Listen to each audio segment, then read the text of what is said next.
Hello, collective. Timeless reading po ulit tayo. General reading only.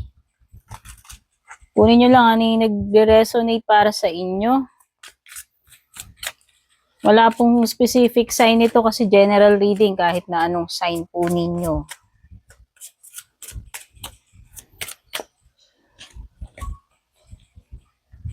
Tanggalin ko na yung salamin ko. Wait lang.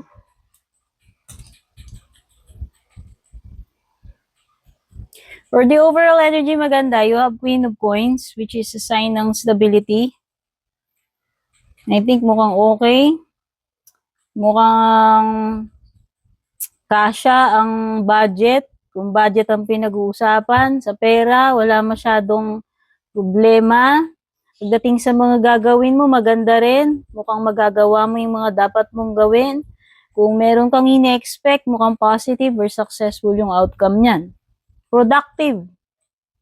Tingin ko magiging productive ka kasi marami kang aanihing coins dito eh. Okay?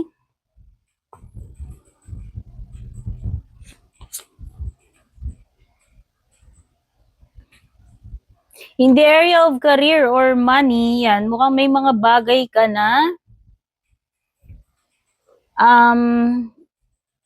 waiting, kung meron ka mga hinihintay regarding sa pera, sa career yan, mukhang maghihintay ka pa. Mukhang kailangan pa ng hard work, ng diligence, ng patience. Kasi nga, ito ay something na aalagaan mo, hindi siya basta-basta, hindi siya easy makuha. Itatanim mo, aalagaan mo, susubaybayan mo. Okay? Career money yan.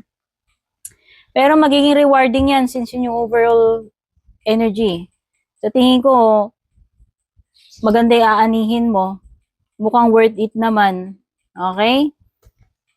So, love life. Knight of Coins. Parang interesado naman tong person na to. Interesado, willing naman siyang mag-take ng action kung tutuusin. Pwedeng may mga earth, ang lakas ng energy. Puro mga coins to. Taurus, Virgo, Capricorn energy. Pwede rin may Scorpio, may lumitaw.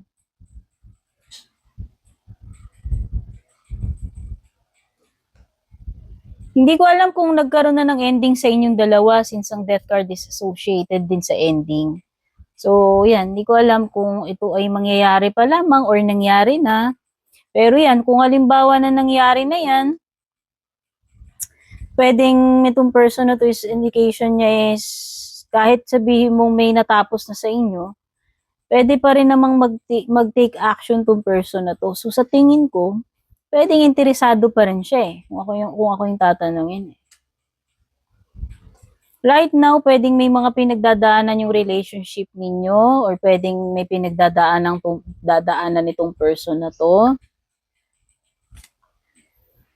Lumitaw din ng energy ni Gemini. So, marami dito, Taurus, Virgo, Capricorn, Scorpio, pwede ring may Gemini.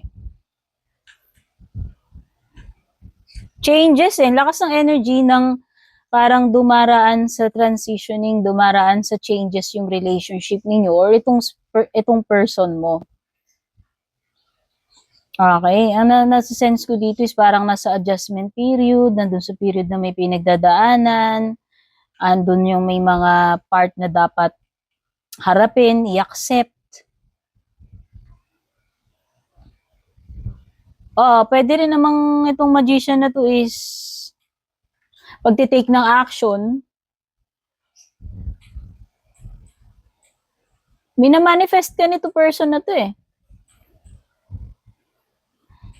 Oo, magre-reach out. Magre-reach out. Dalawang nights na to. Ito ay card ng pagtitake action eh. So, itong person na to is sa tingin ko, may mga plano pa yan. O, kausapin ka siguro, i-approach ka.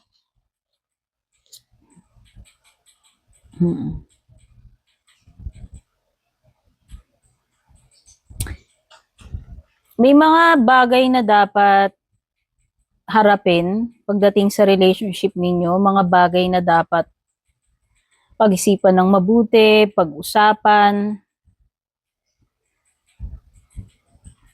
May confrontation ako na sa sense, paghaharap, pag-uusap.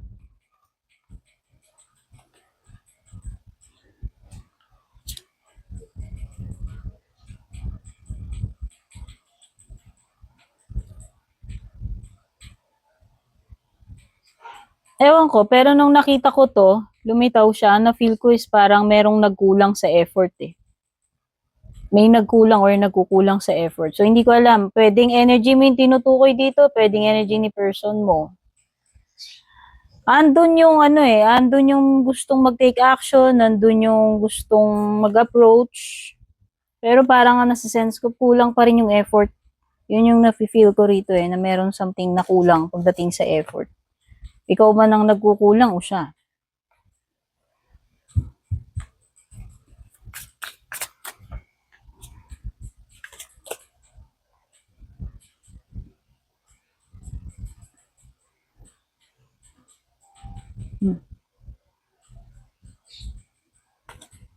Merong person dito na ayaw niyang umamin sa mga diferensya niya.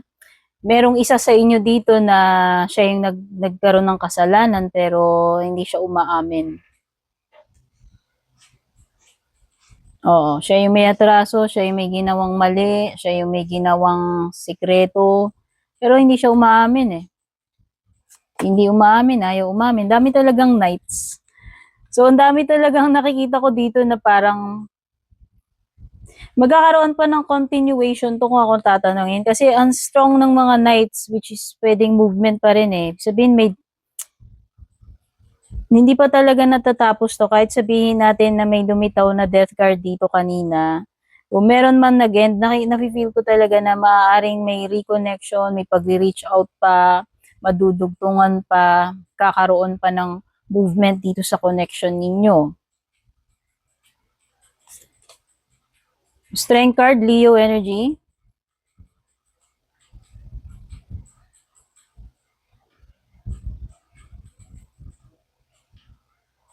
Nagtitiis,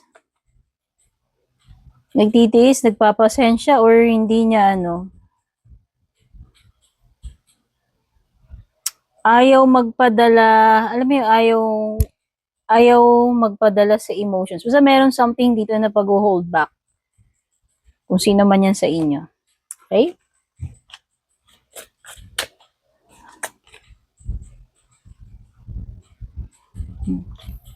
Five of Swords. Meron talagang babalik. Or meron ditong mga mare-resolve pa rin yung problema, makaka-recover pa. Kung away man ito, nakikita ko pwedeng may pagbabalik, pwedeng may pagkikipag-ayos, magkakaroon ng pagkakabati-bati. Sa love life mo man yan or hindi.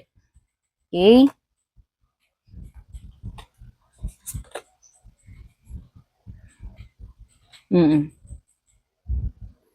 Ayan. So, Four of Cups, pwedeng offer to. Pwedeng offer, peace offering, or opportunity sa inyo, sa career ninyo. Basta may some kind of offer na paparating sa iyo. Sa love man yan, sa career.